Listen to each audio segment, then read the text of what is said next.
Fala, minha rapaziada. Então, mais um dia, mais um lugar diferente. Hoje a gente está em Embarcadão, lugarzinho conhecido pelo Corte Inglês, Auchan, shopping. Mentira, rapaziada. Aqui é um lugar bem pacato, não tem muita coisa. E geralmente isso é uma peça que a galera prega pra galera novata da empresa. E geralmente quase todo mundo cai, porque aqui é um lugar bem simples, bem rural, não tem muita coisa. Bom, no vídeo de hoje eu vou estar falando um pouco sobre a minha jornada aqui em Portugal, tudo que eu passei, né, minha realidade. E lembrando que tudo que eu vou falar aqui agora é sobre minha experiência pessoal. Se você tem vontade de migrar, pode ser que você tenha uma vivência, uma realidade diferente da minha. Essa foi a minha realidade e o que eu passei desde quando eu cheguei até aqui, até o dia de hoje. Primeiramente, ninguém me vendeu um sonho europeu bonitinho, entendeu? Quando eu vim pra cá, eu já sabia que não ia ser um mar de rosa, 100% flores. Cheguei aqui em Portugal. No início foi um pouco difícil em questão de adaptação, né? Ficar longe da família. Para quem não sabe, minha família tá toda no Brasil, minha mãe, meu pai, meus irmãos, tudo no Brasil. Eu morei no primeiro ano com meus tios, na casa dos meus tios, né? E isso foi muito bom, porque eu não estava 100% sozinho. Tem gente que vem para cá literalmente sozinho, e isso é bem complicado. Um pouco difícil na adaptação em questão de serviço. Meu primeiro emprego foi em um hotel. Eu demorei, acho que foi 4 ou 5 meses para conseguir meu primeiro emprego, porque eu não tinha documentação, residência. Isso é uma coisa que hoje em dia já não dá mais. Mas antes dava para você entrar como turista aqui e se legalizar. Quando você faz isso, a sua vida é um pouco mais difícil aqui, porque você não tem documentação. Então muitas empresas, muitos lugares não te contratam. Então, se um dia alguém falar para você que dá para vir para Portugal sem documentação, desconfiem. Desconfiem, porque hoje em dia as leis mudaram, essas coisas estão completamente diferentes, já não é mais igual era antes, agora é um pouco mais difícil, entendeu? E continuando. Com isso, quando eu encontrei meu primeiro emprego, foi como um empregado de mesa, como garçom, em um hotel. Eu recebi um contrato de trabalho de duração temporária. No contrato de trabalho, a gente ficava numa residência, né, que era dada pelo hotel, uma casinha pequena do hotel. A cada mês que você ficar nessa casa, se você sair no meio do contrato de trabalho, você tem que pagar 200 euros por cada mês que você trabalhou. E como que eu, um imigrante recém-chegado, sem dinheiro, mano, eu tinha 40 euros na minha conta bancária quando eu arrumei meu emprego. Como que eu ia pagar isso, tá ligado? E aí foi quando eu, infelizmente, fiquei preso. Mas assim, ninguém me enganou nem nada. Eu já tinha a noção disso, de que se eu tivesse que sair, eu teria que pagar. Isso não foi uma coisa que alguém deixou de me falar. Quando eu entrei para a empresa, eu já sabia disso. Mas eu não sabia que o porquê disso.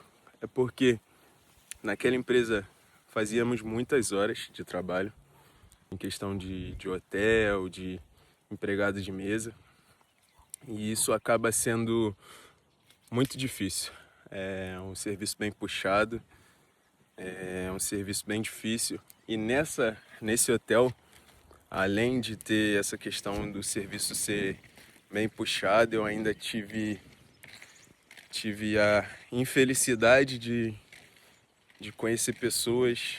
Logo, meu primeiro contato aqui em Portugal não foi muito simples, foi com pessoas que me fizeram mal, me trataram de forma, assim, que eu não desejo pra ninguém, entendeu?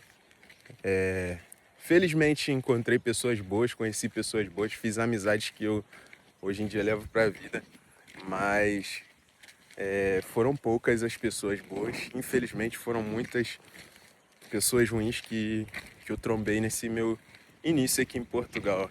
Quando você não abaixa a cabeça, essas pessoas tentam de tudo para te denegrir, para te difamar, para fazer com que você saia como errado. E foi esse meu primeiro percurso. Durante 6 meses eu trabalhei nesse lugar, fiz todo o meu contrato direitinho. Aí, ó, para quem não sabe, em Barcadalva tem esse vinhedo aqui, ó, bem grande. Já já eu vou mostrar para vocês, deixa só eu continuar aqui a conversa enquanto eu vou subindo por aqui. Bom, e aí finalizei esse contrato, fiz amizade com gente boa, conheci gente bacana também, pessoas que eu vou levar para a vida. E aí conheci a empresa que eu trabalho hoje em dia. Cara, não vou dizer que o primeiro ano foi fácil aqui também. Quando eu saí dessa empresa, da primeira que eu trabalhei, eu entrei nessa segunda e eu percebi uma coisa que, que não era algo que estava vindo de mim, era algo que estava vindo das pessoas. Não vou contar uma coisa para vocês que é para vocês ficar ligado para a vida de vocês, cara. E dei de cara novamente com pessoas ruins. E aí eu pensei, cara, se num lugar tinha pessoas ruins e no outro também tá tendo, talvez o problema não seja as pessoas, seja eu. E aí eu comecei a colocar aquilo na minha cabeça, sabe? Quando você começa a achar que o problema é você, tipo, você tá ali fazendo, se dedicando, mas as pessoas não veem o resultado, dizem que você não serve pra nada e que você é isso e aquilo outro. E aí eu trombei com um cara que virou meu parceiro e ele virou pra mim e falou assim: mano, você não consegue perceber o que que é isso? E aí eu, caralho, dei um start assim na minha cabeça e falei, mano, realmente, tá ligado? Olha da onde eu sou, olha como que eu sou, minhas características físicas, minha cor de pele, todas essas coisas assim, isso influencia, mano. Infelizmente, o preconceito, ele é grande aqui, porque por muito que você se dedique, por muito que você seja inteligente, por muito que você se desenvolva, as pessoas sempre vão tentar te colocar pra baixo. Cara, eu não queria falar isso em vídeo, mas foda-se, tá ligado? Se você for negro, mano, aqui, infelizmente, o preconceito aqui é muito grande, mano, tá ligado? E essa é a realidade. Já que a gente tá falando da realidade aqui, né? Então vou ter que ser honesto com vocês. Não posso deixar de falar sobre essa pauta, né? Eu já passei por situações de pessoas perguntar se eu tinha estudado, se eu sabia fazer conta básica de matemática, tá ligado? Tipo assim, coisa idiota, entendeu? Tive acesso a bons estudos, graças a Deus, graças a minha mãe, minha família, entendeu? Me destaquei bastante nos meus estudos e, e graças a minha dedicação, né? E aprendi bastante coisa sobre a vida. Isso mexeu um pouco comigo porque eu comecei a duvidar na minha capacidade, cara. Só que eu não estava vendo o que era realmente que estava acontecendo, sabe? Então, é uma coisa da vida da gente assim, mano, a gente nunca pode esquecer sobre, sobre a história, sabe? Sobre a realidade, sobre o preconceito que ele ainda existe. A gente acaba por achar que porque o mundo hoje em dia mudou, porque a história mudou, não existe mais preconceito. Mas é isso. O preconceito, infelizmente, ele ainda existe. Mas aí que a gente tem que mostrar que a gente é diferente dessas pessoas e mostrar a nossa capacidade, sabe? Mostrar que a gente consegue, que a gente é capaz e que nada disso vai botar a gente para baixo. Bom, já que no vídeo passado eu falei um pouco sobre os vinhos, né? Falar um pouco para vocês sobre isso aqui. Esse aqui é o solo xístico, né? que é o solo com essas pedras aqui, entendeu? Não é 100% barro, ele tem essas pedras. E o que que essas pedras ela traz para a uva, né, para o vinho? Ela traz a mineralidade.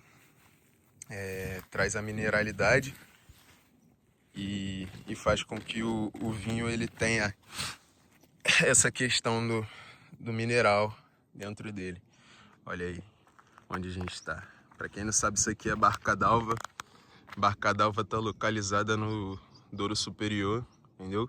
Esse é o ponto máximo que a gente consegue... Não, o ponto máximo que a gente consegue navegar é Vega-Terron, mas nesse itinerário que eu estou fazendo esse ano, esse é o ponto máximo que a gente vem, que é Barca d'Alva.